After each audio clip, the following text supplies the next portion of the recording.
오늘은 내어드림이라는 제목으로 은혜를 나누고자 합니다.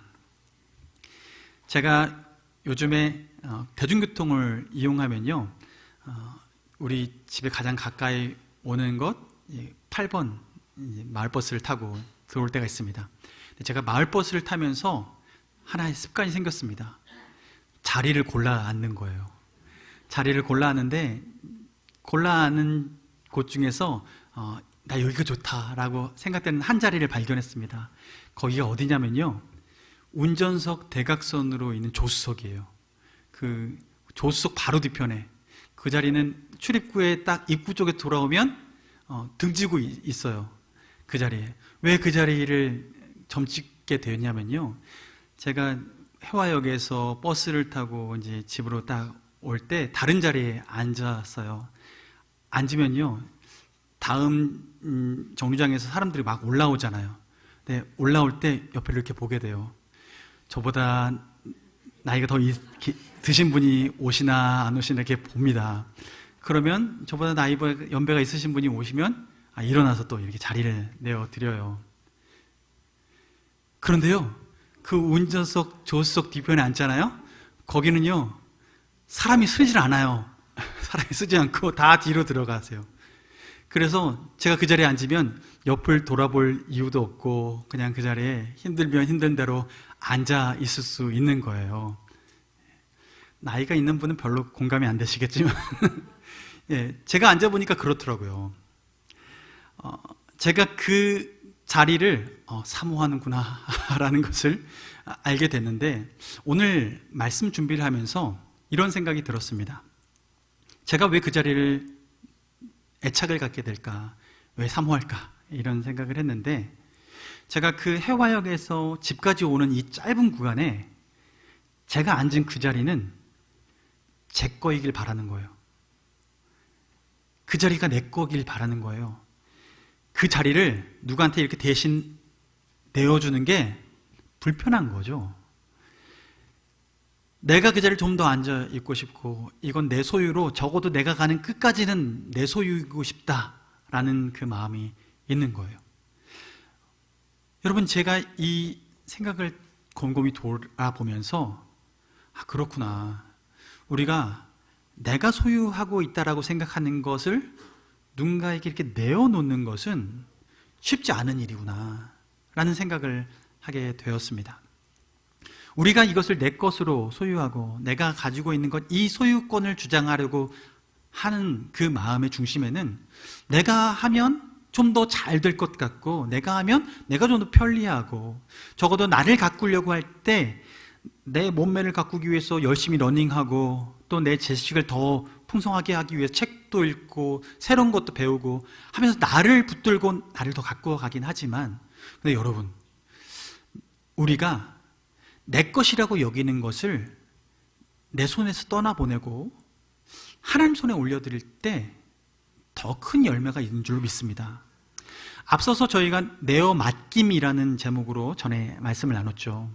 내어 맡길 때는 언제 내어 맡기냐 하면, 내가 붙잡고 있어도 아무런 영향을 끼칠 수 없는, 그냥 내 고집인 정도가 있는 거예요.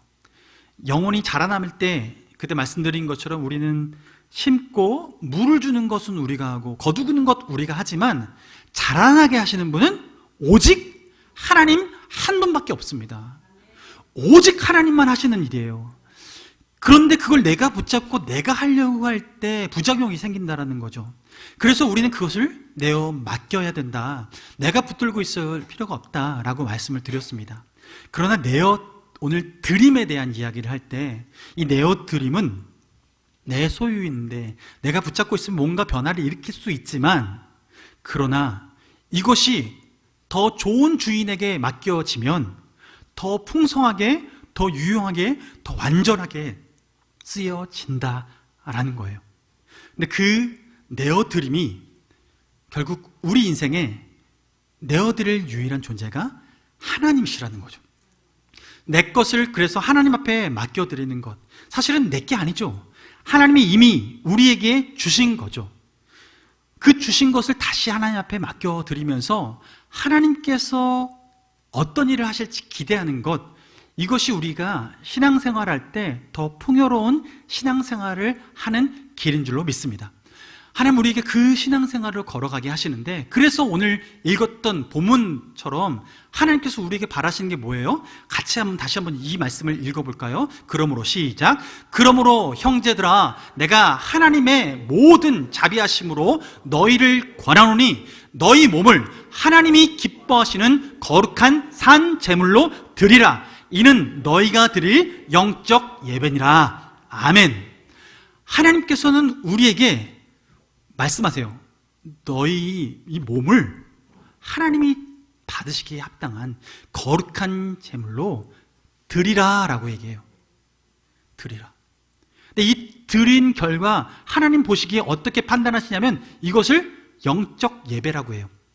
여러분, 영적이라고 얘기하면 우리는 흔히 생각을 하죠. 좀 신비로운 경험을 하게 되거나, 영적이라는 건 우리 눈에 보이지 않는 현상들을 경험하게 되는 것, 우리는 그것을 영적이라고 여기기도 하는데요. 그런데 오늘 보세요. 말씀에 근거하면요, 우리 몸을 드릴 때, 우리 일상생활 가운데 하나님이 쓰시기에 합당하도록 내 몸을 맡겨 드릴 때, 그것 자체를, 그 일상 자체를 우리의 영적 예배라고 보고 계시는 거예요. 그러니 영적 예배는 우리의 육신의 삶을 벗어날 수가 없습니다. 하나님 우리 삶을 통해서 우리 이 모든 영적 예배를 받아 주시는 거예요. 그래서 하나님은 오늘 우리에게 바라시는 것은 내어 드리는 삶을 살아가는 것, 내 몸을, 내 시간을, 내 물질을 하나님이 기뻐 사용하시도록 내어 드리는 것. 내가 할 수 있는 내가 최선을 다하겠지만, 그러나 하나님 앞에 내어 드릴 때 더 완전하게 완벽하게 될 것이라는 이 믿음 가지고 내어 드리는 것, 이것이 오늘 함께 살펴보고 싶은 내용입니다. 그런데 우리가 이렇게 내어드리려고 할 때 내어드리는데 장애물이 있어요.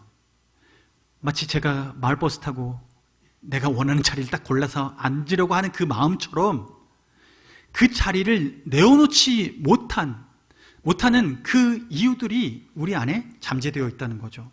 오늘 세 가지를 살펴보려고 합니다.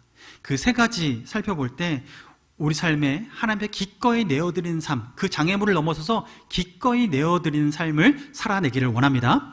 첫 번째는요, 무엇이 장애물이냐면 주님께 드리려고 할 때 이것을 내어드리면 죽을 것 같은 두려움, 이 두려움이 우리에게 장애물이 될 때가 있습니다. 이 두려움을 넘어서야 하는 것, 그것이 우리에게 이제 숙제인 거예요. 열왕기상 17장 말씀을 보면 하나님께서 이스라엘 땅에 재앙을 주실 때가 있습니다. 당시 왕은 아합 왕입니다.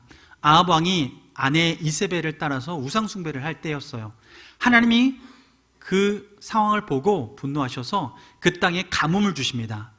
가뭄을 주셔서 그때 하나님이 약속하시기를 엘리야 선지자를 그 땅에 보내주셨고, 그 엘리야 선지자를 통해서 예언케 하시는데, 내가 다시 신호 주기까지는 그 땅에 계속 가뭄이 있을 거야 라고 얘기하세요. 이때 엘리야를 보호하시기 위해서 하나님이 엘리야를 다른 땅으로 보내십니다. 이방 땅으로 보내는데, 이방 땅이 어디였냐면 사르밧이란 지역이에요. 이 사르밧이란 지역은 지금의 레바논 지역인데요, 해변에 붙어있는 지역이에요. 그래서 그 지역에 가서 이 가뭄을 잘 이겨낼 수 있도록 그를 보내요. 엘리야가 부름받고 그렇게 갑니다. 현장에 도착해 봤더니 어땠을까요? 머릿속에 상상하기는, 야, 해변 지역이고 그곳을 하나님이 보내시니 그곳은 좀 더 풍요롭고 물도 좀 넉넉하고 먹을 것이 좀 있겠지. 도착하니까요, 웬걸요? 이스라엘 땅이랑 똑같습니다. 가뭄이 그대로 임해 있고 거기도 물이 부족하고 먹을 것이 부족한 상태였어요. 그곳에 도착했을 때 엘리야가 만난 그 한 사람이 있는데요, 한 여인을 만납니다. 근데 그 여인은 일찍이 남편을 여였고, 그리고 아들 하나만 지내고 있었어요. 근데 그 여인에게 엘리야가 부탁을 해요. 명령 같은 부탁. 나에게 떡을 다오 라고 얘기하는 거예요. 떡 하나 주면 안 잡아먹지 하고 얘기하는데요, 겁을 먹었는지 여인이 마음에 갈등을 합니다. 왜냐하면 이 여인도 마음속에 지금 다른 것 없는데 한 움큼 되는 가루와 밀가루와 그리고 한 번 뭔가 부쳐 먹을 수 있는 기름 조금 남아있을 때 이거 하나 먹고 나 조금, 아들 조금 먹고 이거 다 먹고 난 다음엔 주님 부르시는 그날 그냥 가야겠구나 하고 마지막 순간을 맞이하려고 했던 순간이었어요. 그런데 지금 이 여인에게 엘리야가 그 떡을 요청하고 있는 거예요. 여러분 어떻겠습니까? 여러분에게 그렇게 얘기한다면요, 제가 봐서는 엘리야는요 강도 같은 거예요. 지금 그 여인 그 일생에 지금 마지막 남은 걸 그렇게 뺏으려고 하는 게 보통 사람이 할 얘기입니까? 그런데 이렇게 얘기를 하고요, 뒤에 이런 약속을 합니다. 열왕기상 17장 14절 말씀을 보면 이스라엘 하나님 여호와의 말씀을 선포하는데요, 나 여호와가 비를 지면에 내리는 날까지 그 통에 기름이 떨어지지 아니하고 가루가 떨어지지 아니하고 그 병에 기름이 없어지지 아니하리라. 하나님께서 약속의 말씀을 엘리야를 통해서 그 여인에게 주시는 거예요. 여인이 이 얘기를 듣고 마음의 갈등이 잠깐 움직입니다. 그리고 마음의 결단을 해요. 여인이 집에 가서 그 남은 마지막 가루와 그 기름을 가지고 떡을 만들어서 엘리야를 공개합니다. 결국은 하나님께서 그 후에 그 병에 그리고 가루와 기름이 끊어지지 않도록 부어주셨습니다. 그 가뭄의 기간을 이겨낼 수 있는 힘을 주셨어요. 여인에게 가장 큰 고민이 무엇이었을까? 자기가 가지고 있었던 이 한 가지 이 가루와 기름을 내어놓는 것은 죽음과 같은 거예요. 내가 죽을 지경에 지금 이 목숨과도 같은 이 음식을 엘리야에게 준다는 건 쉽지 않은 거죠. 그런데 지금 이것을 해냈어요. 하나님이 약속하신 그 약속의 말씀이 아마도 그 여인의 마음에 잘 자리 잡은 것 같습니다. 여러분, 하나님은 우리를 사랑하십니다. 그래서 우리를 갈취하러 오신 분이 하나님이 아니시라 우리에게 생명을 주고 더 풍성히 주려고 하시는 분이 바로 우리 하나님이십니다. 여러분, 우리 인생은 떡으로 사는 것이 아니라 하나님의 입으로부터 나오는 모든 말씀으로 말미암아 삽니다. 하나님께서는 우리에게 삶의 방식을 바꿔 주셨습니다. 이 여인은 자기 목숨과 같은 이 음식을 엘리야에게 곧 하나님께 내어드리고 하나님으로부터 더 풍요로운 삶을 누리게 되었던 거죠. 여러분, 우리 삶 가운데 이것을 내어놓으면 죽을 것 같아라고 여기는 그런 두려운 것이 무엇이 있습니까? 신앙생활 하다 보면 그런 게 느껴지십니까? 저는 매달마다 느낄 수 있다고 생각해요. 언제냐면 11조 드리려고 해요. 11조 어떻게 생각하세요? 여러분 11조 드리고 계십니까? 하나님 앞에 내 소득의 10분의 1을 떼어서 드리는 것, 하나님이 내 삶의 모든 것을 허락해 주셔서 내게 이 준 10분의 10이 주님의 은혜임을 고백하고 10분의 1을 떼어서 10분의 10을 다 드리고 싶으나 10분의 10이 아니라 10분의 1을 전부처럼 받아주시는 그 하나님의 은혜, 그 하나님의 그 섭리 가운데 하나님께 그렇게 내어놓고 주님 감사 영광 올려드리는 이 행위, 이 믿음의 고백, 여러분은 잘 하고 계십니까? 아멘이십니까? 네, 하시겠습니까? 아멘이십니까? 네, 마음에 이 부분에 갈등이 있는 건 마치 이래요. 11조를요 떼어서 하나님 앞에 드리면요, 마음에 마치 사르밧 과부가 지금 느끼고 있는 것처럼 이거 떼어놓으면, 이거 드리면 죽을 것 같다라는 두려움이 찾아와요. 신기하죠? 10분의 1 뗀 건데 마치 전체를 다 떼는 것 같고, 요거 떼어내면 내가 정말 못 살게 될 것 같은 두려움이 찾아와요. 이게 영적으로 심리적으로 이게 하나님께서 마지노 딱 그어놓으신 부분인 거죠. 그런데 여러분, 우리가 그것을 하나님 앞에 드릴 때 이미 10분의 10이 하나님의 것이라는 것을 인정하고 10분의 1을 드릴 때 오늘 사르밧 과부의 그 기름병과 가루병이 마르지 않은 것처럼 우리 인생을 마르지 않게 하실 줄로 믿습니다. 하나님께서는요 우리에게 이 믿음의 고백을 받기 원하세요. 이 두려움을 넘어설 때 진정으로 우리의 인생의 여정의 끝까지 하나님께서 도우시는 은혜를 맛보며 살아가게 되는 거죠. 이게 새로운 신앙생활, 세상생활이 아니라 신앙생활 하는 방식의 새로운 방식입니다. 여러분, 하나님께서 허락하신 이 방식 누리시길 바랍니다. 그런데 우리가 두 번째로 넘어서야 될 것이 있는데요, 하나님 앞에 이렇게 내어드리는데 장애물같이 여겨지는 게 있는데, 두 번째는 너무 초라해 보여서 부끄러운 것이 있습니다. 부끄러움을 넘어서야 될 때가 있어요. 이것이 우리 장애물인 거죠. 예수님이 이 땅에서 공생의 사역을 하실 때 예수님의 말씀이 얼마나 꿀송이처럼 단지, 주님이 말씀하시는 곳곳마다 사람들이 모여들기 시작합니다. 그날도 사람들이 모여드는데 장정이 5,000명 이상 모이고 어린아이와 그리고 아녀자들도 함께 모이는데요, 좋기 1만 명 이상은 함께 모인 것 같아요. 아침부터 저녁까지 쭉 말씀을 전하시는데 사람들은 깻잎을 내가 걸렀는지도 모르게끔 그만큼 집중해서 듣고, 그리고 재밌게 듣고 기쁘게 들었던 그 시간을 보냈는데요, 해가 뉘엿뉘엿 지니까 이제 돌아가야 될 때가 되었습니다. 그런데 이들이 아무것도 아직 먹지 못했잖아요. 사람들이 아멘이라고 말하는 소리보다 배에서 꼬르륵 하는 소리가 더 크게 들리는 그 시기가 되었을 때 예수님께서 제자들에게 얘기하는 거예요. 너희들이 먹을 것을 주라. 이 숙제를 주셨어요. 그런데 제자들이 할 수 있는 게 없어요. 어떻게 먹여요? 여기에 장정만 5,000명이고 아이들까지, 아녀자까지 합치면 10,000명 이상 넘치는 이 사람들에게 뭘 어떻게 먹이겠어요? 가까운 마을에 가서도 뭘 먹을 것을 사려고 해도 없어요. 재료가 없어요. 그런 상황에 제자 중에 한 제자가 예수님께 나옵니다.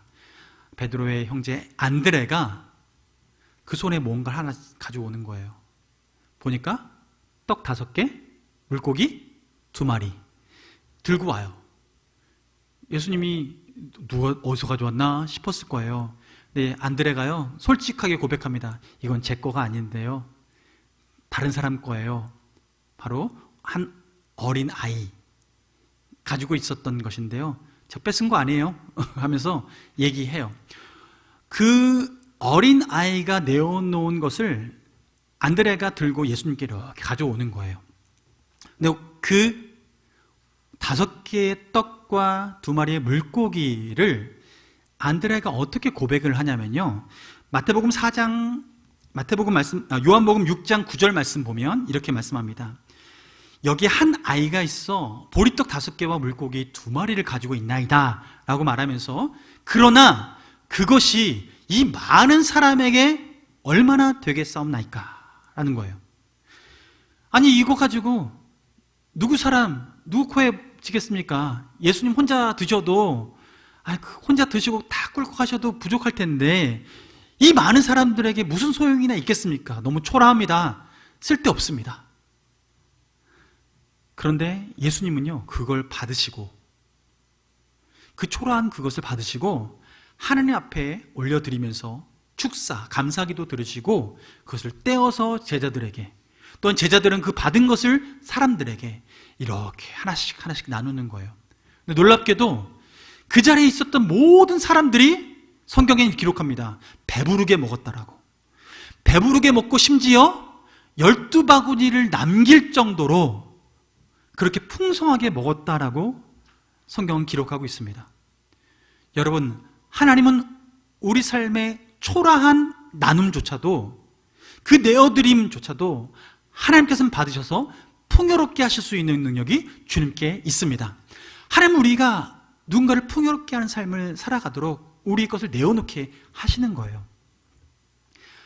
제가 신학교를 들어가고 이 목회의 길을 드러나고 나서 하나님께서 저에게 주시는 독특한 은혜가 있습니다. 그건 뭐냐면요, 제가 사역하는데요, 제 사역하는 시작부터 해서 지금까지 저에게 차를 늘 공급해 주세요.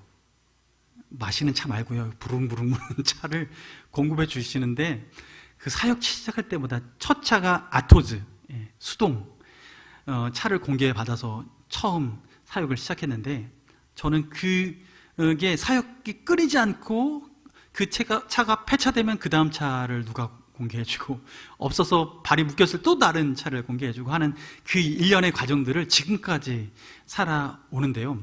미국에 있을 때였습니다. 미국에 있을 때 미국은 차가 없으면 못 살거든요.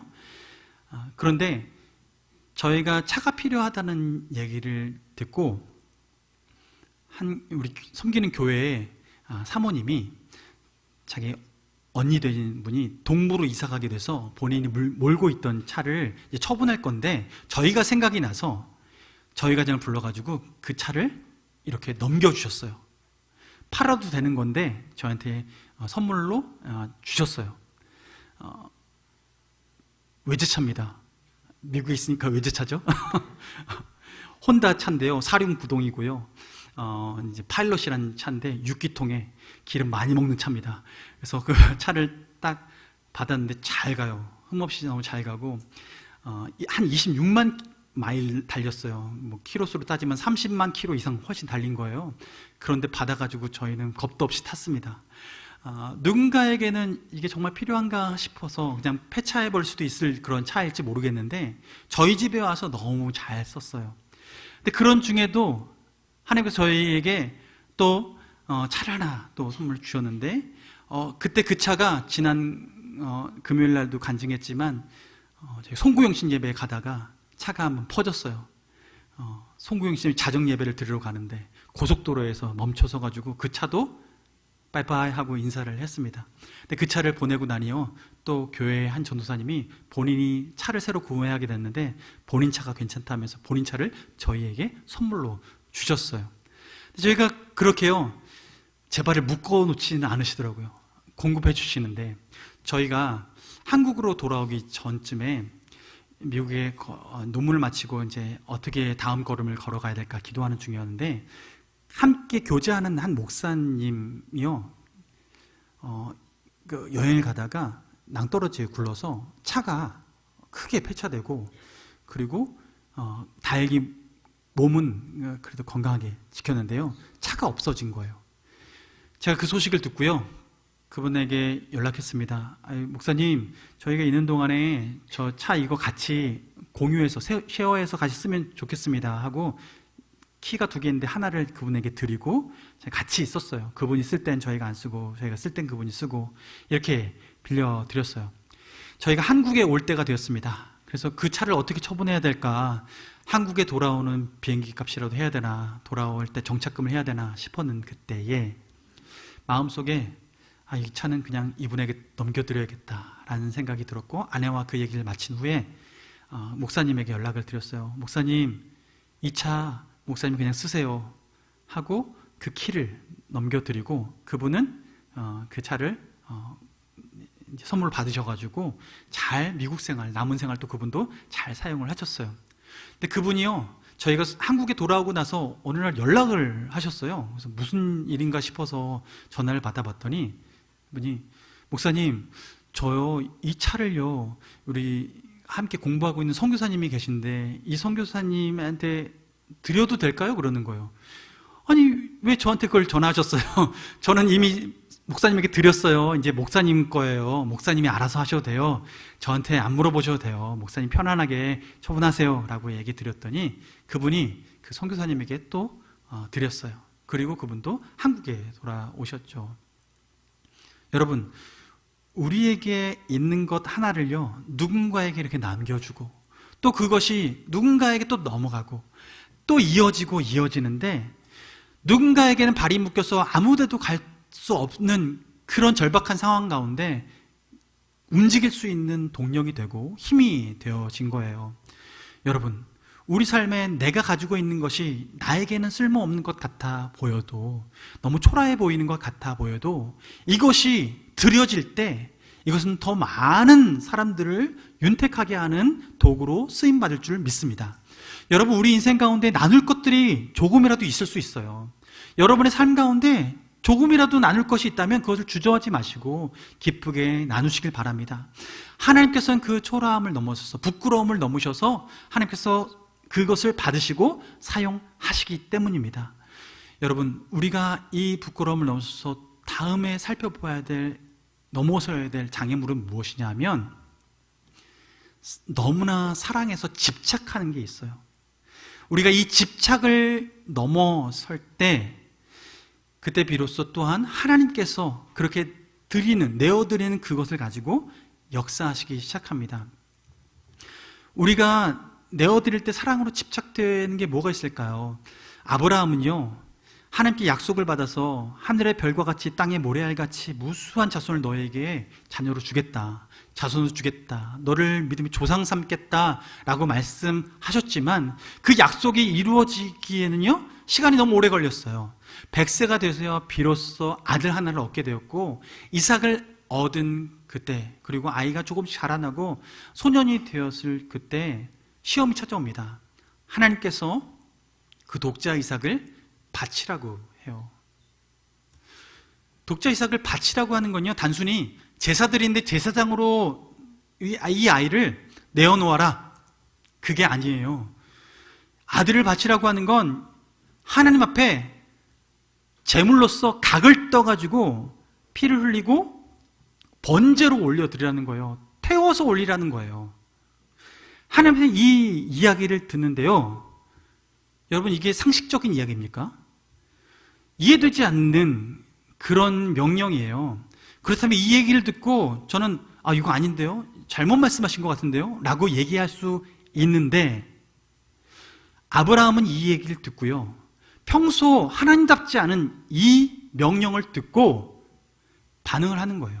그런데 그가 이 명령을 하나님 뜻이라고 반응할 수 있었던 것은 앞서서 일찍이 하나님과 교제하던 평소의 교제의 경험들이 있어서요, 하나님이 내게 주신 말씀은 마음의 평안으로 안착한다는 걸 알아요. 그러니까 여러 가지 이야기를 들어도 이게 하나님의 음성인지 아닌지는요, 내 신령이 아는 거예요. 성령님이 우리 안에 평안을 주셔서 내게 평안으로 붙들게 하시는 말씀이 있는 거예요. 여러 가지 이야기 듣고 상식이 넘어서는 낯선 이야기를 듣지만 이것이 평소에 하나님께서 주시는 평강 가운데 주시는 말씀이라는 걸 아브라함은 직관적으로 경험하고, 그 다음날 아침 일찍 일어나서 이게 하나님 뜻이다, 가야겠다 해서 아들을 준비시키고 종을 준비시키고 그리고 장작을 준비해서 갑니다. 그리고 그 모리아산에 올라가서 아들을 바쳐요. 완전히 주님 앞에 바치려는 그 순간 하나님께서 멈추시고 이미 받은 것으로 여기고 그를 살려주죠. 하나님께서는요, 아브라함을 통해서 이삭을 바치게 하실 때 아브라함에게 무슨 마음을 시험하고 싶으셨을까? 그것은 아브라함이 정말 이 아들보다 하나님을 더 사랑하는지를 다시 확인하고 싶었던 거예요. 여러분, 우리 인생에는 마치 아브라함에게 이삭과 같은 존재가 있을 수 있습니다. 내가 붙들고 사랑으로 애착하고 있는 것이 있을 수 있어요. 우린 가장 기본적으로 우리 자녀들이 그럴 수 있죠. 저도 아들이 둘이어서요. 첫째가 최근에 군대를 갔잖아요.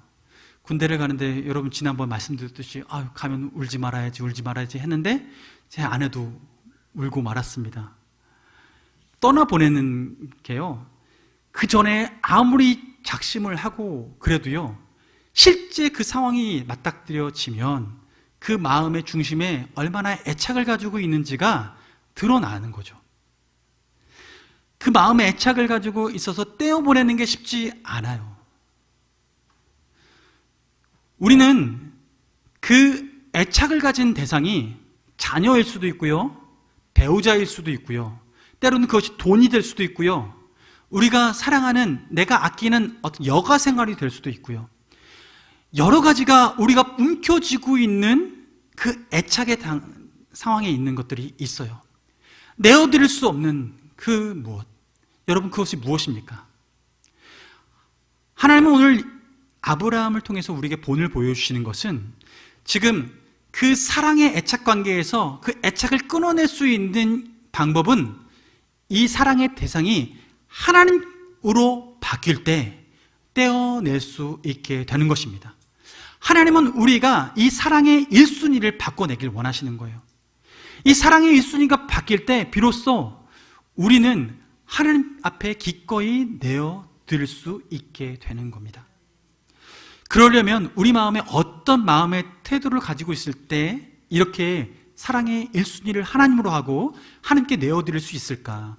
욥기 말씀을 보면 욥이 하나님께서 시험을 허락하셔서 사탄이 그를 시험하잖아요. 근데 그 시험 가운데 욥이 이런 고백을 합니다. 욥기 말씀을 보면 1장 21절에 이르되 내가 모태에서 알몸으로 나왔은즉 또한 알몸이 그리로 돌아올지라. 다음 함께 읽어볼까요? 주신 이도 여호와시오 거두신 이도 여호와시오니 여호와의 이름이 찬송을 받을지어다. 아멘. 주신 이도 여호와시고 거두가신 이도 여호와시다. 주권이 하나님께 있다는 거예요. 하나님이 주셨으니 하나님 것이요 하나님 것이니 다시 가져간다 하신들 우리가 무슨 말을 할 수 있겠느냐라는 거죠. 이 땅 가운데 맨몸으로 태어난 우리가 맨몸으로 돌아간다면 그 사이에 소유하고 있었던 그 모든 것조차 우리에게 허락된 그 모든 것이 내 것이 아니라 하나님이 선물로 주신 것이다 라는 거예요. 그러므로 주님이 다시 내게 다오 라고 한다면 기꺼이 들을 수 있는 게 우리의 삶의 태도여야 한다라는 거죠. 하나님은 우리에게 하나님 것을 드리는 삶, 이것을 자연스러운 삶으로 살아내기를 바라고 계십니다. 그러나 우리는 여전히 그것을 붙잡고 있고 내 것이라고 생각하는 거예요. 마치 마을버스 그 자리에 앉으면 짧게 돌아오는 그 자리까지 이건 내 거야 하고 붙들고 있으려는 것처럼 내 인생 태어나서 죽음의 앞에 그 다가올 그날 그 죽음 앞에서 그 잠시 잠깐 가지고 있는 그 모든 것들이 마치 내 거인 것 양 우리는 그렇게 살아간다는 거죠. 그렇다면 우리는 하나님 앞에 어떻게 해야 할까요?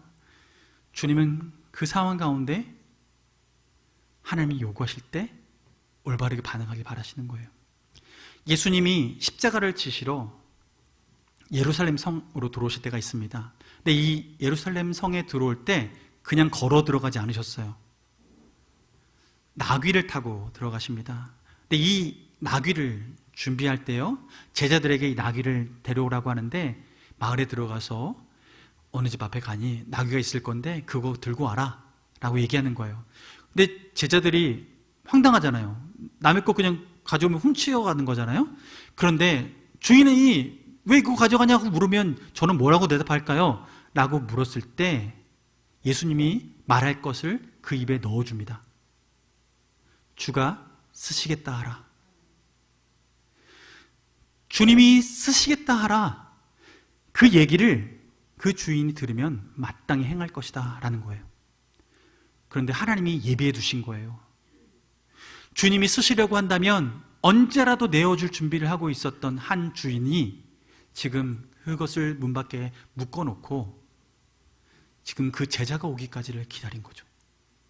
그런데 하나님은 예수님 통해서 제자들을 보내고 제자들을 통해서 그 나귀를 가져와요. 주가 쓰시겠다 하셨기에 기꺼이 내어놓는 것입니다. 여러분, 우리 인생 가운데 하나님께서 주가 쓰시겠다 하라 라는 그 말씀을 듣는다면 여러분 어떻게 반응하시겠습니까? 주님 내 건데요, 제 건데요, 왜 자꾸 그렇게 말씀하세요? 저는 안 들은 척 할래요. 그렇게 반응하려고 한다면 하나님께서는 다시 얘기하실 거예요. 오늘 말씀 다시 한번 보면요, 오늘 말씀 뭐라고 하십니까? 그런즉 형제들아 내가 하나님의 모든 자비하심으로 너희를 권하노니 너희 몸을 하나님이 기뻐하시는 거룩한 산 제물로 드리라. 하나님께서는 우리에게 우리 몸을 산 제물로 드리라고 오늘 주가 쓰시겠다라고 이미 말씀하신 거예요. 그렇다면 여러분 언제 주님이 나한테 주가 쓰시겠다고 말씀하실까? 여러분 그때를 기다리지 마십시오. 오늘 저를 통해서 여러분에게 말씀하셨습니다. 여러분을 주님이 쓰시려고 하십니다. 여러분 주님 앞에 여러분의 삶 내어놓을 때 하나님께서 더 아름답게 빚으시고 주님의 뜻에 쓰임받게 되는 것이 우리에게 참된 복인 줄로 믿습니다. 우리가 그 복된 삶 살아내면서 하나님께 영광 돌리는 우리 모두가 되기를 주님의 이름으로 축원합니다.